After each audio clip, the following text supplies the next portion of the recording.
Bentrok antara warga dan ratusan anggota perguruan silat yang sedang konvoi terjadi di Kabupaten Tuban, Jawa Timur.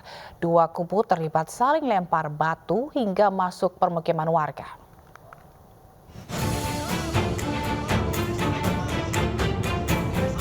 Desa Bangunrejo, Kecamatan Soko, Kabupaten Tuban mencekam. Jalan masuk perkampungan menjadi arena bentrokan antara warga dan ratusan orang yang diduga anggota perguruan silat. Kedua kubu terlibat saling lempar batu dan kejar-kejaran. Warga yang panik membalas serangan kelompok pemotor. Bentrokan berlangsung sekitar 1 jam dan berhenti setelah aparat kepolisian tiba di lokasi kejadian. Akibat bentrokan ini beberapa warga mengalami luka-luka dan sejumlah bangunan rusak terkena lemparan batu. Terus jam 3 itu ada rame-rame orang berantem, saya langsung bangun. Terus orangnya tuh lari ke sini. Tuh, ngantem lempar batu ini sama rumahnya Pak Sartono sama musola juga. Itu kira-kira berapa orang nih? Banyak, sekitar 500 ya. Bentrokan bermula saat ratusan pemuda yang diduga anggota perguruan silat sedang konvoi mengendarai sepeda motor dari Tuban Kota. Saat melewati pertigaan Desa Bangunrejo, rombongan itu dilempari batu oleh orang tak dikenal hingga terjadi perang batu. Ada yang melempar rumah dengan batu, tapi nggak mengenai kaca-kaca ya enggak. Ya informasinya ada, namun demikian untuk yang punya rumah, kalau memang rumah itu rusak silakan datang ke polsek untuk melaporkan. Sampai saat ini dari yang punya belum melaporkan dan mungkin ya tidak mau melaporkan karena melihat dari kerusakannya sangat kecil sekali. Belum diketahui secara pasti jumlah korban luka-luka dalam bentrokan tersebut. Polisi masih melakukan penyelidikan terkait kerusakan bangunan dan mendata korban luka. Dari Tuban, Jawa Timur, Pipit Wibawanto, iNews melaporkan. Seorang operator alat berat tertimpa batu saat sedang mengeruk material menggunakan eskavator. Ukuran batu yang cukup besar membuat korban tewas di tempat.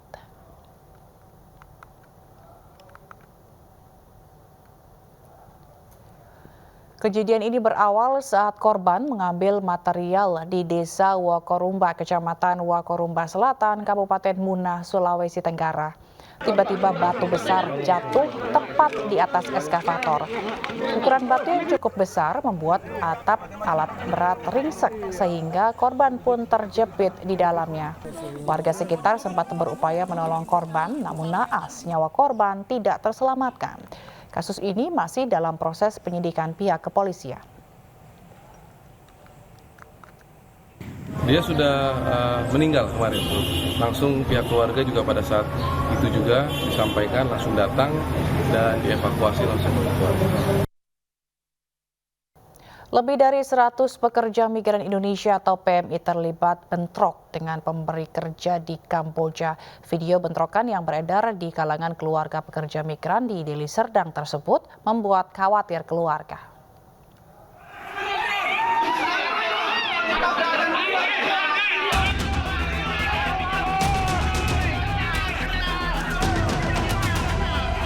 Video keributan antara para pekerja imigran Indonesia ini dikirim Ahmad Sofyan Nasution kepada keluarganya di Deli Serdang, Sumatera Utara. Kepada keluarga, Ahmad Sofyan mengaku diintimidasi preman perusahaan dengan senjata tempatnya bekerja. Ia pun mengaku sudah 2 bulan tidak diberi gaji dan tidak diberi makan. Mendapat kiriman video, para ibu yang senasib menangis melihat video anak-anak mereka mendapat masalah di Kamboja. Bapak Presiden minta pertolongan. Saya udah nggak tahu lagi, udah berbicara apa-apa. Cuman mohon pertolongan aja, Pak. Anak saya dikembalikan, Pak, ke Indonesia, Pak. Ahmad Sofyan Nasution, Pak, nama anak saya. Banyaknya pekerja migran Indonesia jadi korban penipuan di Kamboja. Menteri Luar Negeri Retno Marsudi bertemu Menteri Dalam Negeri Kamboja, Krolahom Homsar, dan Kepala Kepolisian Kamboja, dan sudah 129 pekerja migran diselamatkan ke KBRI di Phnom Penh. Pada pagi hari ini akan dipulangkan 12 warga negara Indonesia yang menjadi korban penipuan online scam. Ini adalah tahap pertama, ya, tahap pertama sebagai hasil konkret pembahasan kemarin. Memang ada kendala yaitu keterbatasan flight, yang sudah banyak yang sudah fully book. Namun yang paling cepat yang bisa kita lakukan pemulangan adalah pada hari ini untuk 12 orang. Kita utamakan adalah kelompok rentan, utamanya adalah perempuan. Rencananya para ibu ini akan mengadukan nasib anak-anak mereka ke DPRD Deli Serdang agar ratusan PMI yang butuh pertolongan di Kamboja segera dipulangkan ke tanah air. Dari Deli Serdang, Sumatera Utara, Amiruddin, iNews melaporkan. Sementara ratusan pekerja migran Indonesia yang dideportasi dari Malaysia telah tiba di Indonesia. Mereka dideportasi usai ditahan dan dipenjara oleh pihak imigrasi karena berstatus ilegal. 190 pekerja migran Indonesia tiba di Terminal 3 Bandara Soekarno-Hatta. Pemerintah melalui Badan Perlindungan Pekerja Migran Indonesia menjemput langsung ratusan pekerja migran di Bandara Soekarno-Hatta. Ke depan, BPPMI akan memulangkan 3.200 pekerja migran Indonesia secara bertahap yang saat ini masih ditahan dan dipenjara di imigrasi Malaysia. TNI, Polri dari khususnya buat kawan-kawan yang masih di dalam penjara ya, saya harap semoga cepat menyusul balik ke Indonesia dan jangan pernah balik ke sana karena di penjara sana sangatlah menyedihkan sekali ya, seperti saya seperti apa ya sakit. Ini 190 ya, dari 3.200 untuk anak-anak bangsa yang akan menjalani deportasi dari Malaysia di tahun 2022. Tadi bilang ada yang tertahan, masih tertahan? Iya, masih ada yang tertahan di Malaysia ya. Yang 3.000 itu? Karena proses ya yang harus juga dilalui di detensi dan mudah-mudahan tentu ya mereka bagian dari 3.200 yang secepatnya kita akan tangani dan pulangkan ke Indonesia. Pemirsa, mantan Menteri Pemuda dan Olahraga Roy Suryo ditahan di Polda Metro Jaya terkait kasus penistaan agama Jumat malam setelah kondisinya dipastikan telah sehat. Berikut keterangan Kabid Humas Polda Metro Jaya, Kombes Pol Endra Zulfan. Dari tadi siang,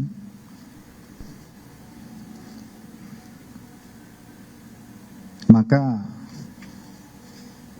penyidik memutuskan mulai malam hari ini terhadap Saudara Roy Suryo Noto Diprojo, laki-laki usia 52 tahun, sebagai tersangka dalam kasus ujaran kebencian ini. Mulai malam ini dilakukan. Sebelumnya Roy Suryo jadi sorotan karena video dirinya mengikuti acara klub mobil tersebar dan viral. Roy Suryo tertangkap kamera tertawa padahal sebelumnya jatuh sakit saat menjalani pemeriksaan.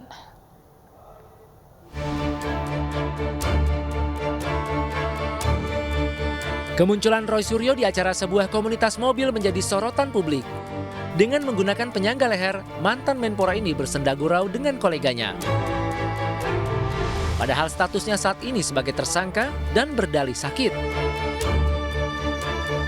Membuat heboh karena videonya tersebar, Roy Suryo meminta maaf melalui pengacaranya Elsa Sarif.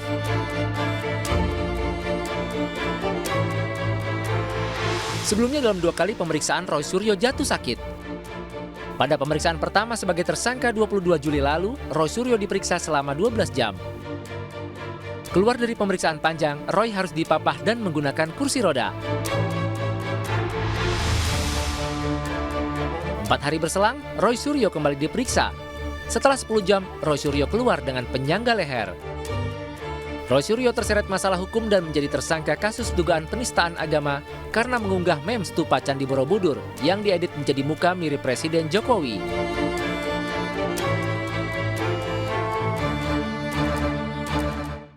Upaya menjaga ekosistem laut dan merawat bibir pantai yang terancam penurunan tanah, ribuan bibit mangrove dan cemara laut ditanam di kawasan Pantai Mangunharjo, Semarang, Jawa Tengah. Penanaman 3.500 bibit mangrove dan cemara laut dipimpin Gubernur Jawa Tengah Ganjar Pranowo diikuti jajaran TNI Polri, relawan, dan para pelajar. Ganjar meminta seluruh komponen masyarakat untuk sadar lingkungan. Ganjar juga mendorong kebiasaan menanam pohon dimulai dari pelajar tingkat dasar hingga ke perguruan tinggi. Kegiatan menanam ribuan mangrove dan cemara laut di Pantai Mangunharjo ini diinisiasi Keluarga Jateng dalam rangka Bulan Bakti Pramuka. Jadi ini coba kita dorong dan saya menyampaikan terima kasih kepada kawan-kawan Pramuka dari Keluarga dan seluruh yang terlibat hari ini dan mudah-mudahan Ini digerakkan terus. Maka saya usulkan tadi, anak sekolah masuk sekolah tanam, naik kelas tanam, gitu kan. Dibiasakan prestasi hadiah kecil gitu ya, berprestasi di sekolahnya sendiri, kasih pohon suruh nanam, nanti suruh pelihara. Terbayangkan nggak kalau anak SD selama 6 tahun belajar. Parekraf Sandiaga Uno menghadiri workshop pengembangan Kabupaten Kota Kreatif Indonesia 2022 yang digelar di Taman Wisata Mangrove Badrika, Kota Bengkulu. Bengkulu menjadi kota ke-25 yang menyelenggarakan workshop kata kreatif program Kemenparekraf.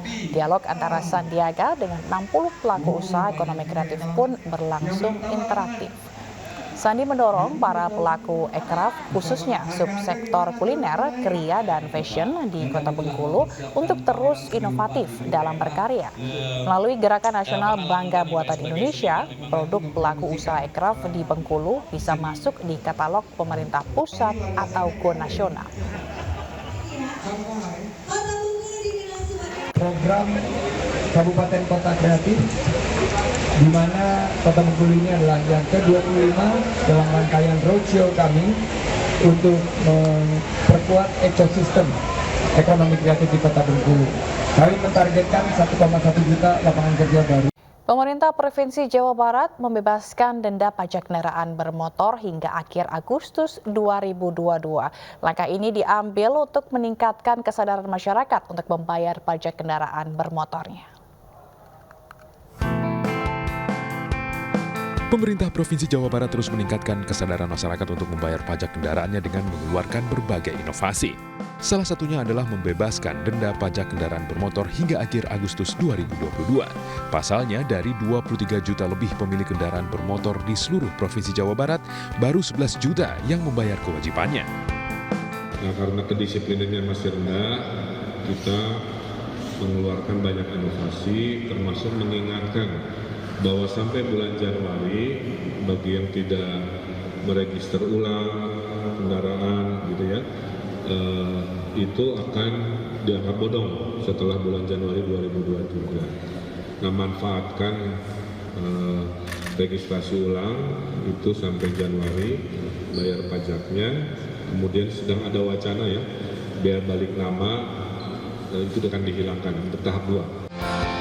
Ridwan Kamil menghimbau masyarakatnya untuk segera memanfaatkan program bebas denda pajak ini demi pembangunan Jawa Barat ke depan. Dari Bandung, Jawa Barat, Ervan David Ainus melaporkan. Dinamika hukum berkembang seiring dengan perkembangan zaman. Pengacara menjadi salah satu pilar penegakan hukum di tanah air dalam rangka peringatan Hari Kemerdekaan Republik Indonesia ke-77 dan menjawab tantangan profesi pengacara, Peradi Sai menggelar rapat kerja nasional. Situasi seperti ini mungkin ya nanti kita pikirkan bagaimana cara. Dalam rangka menyambut Hari Kemerdekaan Republik Indonesia yang ke-77 sekaligus membangkitkan kesadaran penegakan hukum kepada masyarakat, Komite Advokasi dan Bantuan Hukum dari Perhimpunan Advokat Indonesia dan Suara Advokat Indonesia, Peradi Sai akan menyelenggarakan berbagai kegiatan, diantaranya penyuluhan hukum secara serentak di 77 rumah tahanan. Kegiatan ini merupakan bagian dari komitmen Peradi Sai untuk memberi manfaat bagi seluruh masyarakat Indonesia untuk lebih memahami permasalahan hukum, terlebih bagi para pencari keadilan yang sangat membutuhkan bantuan hukum.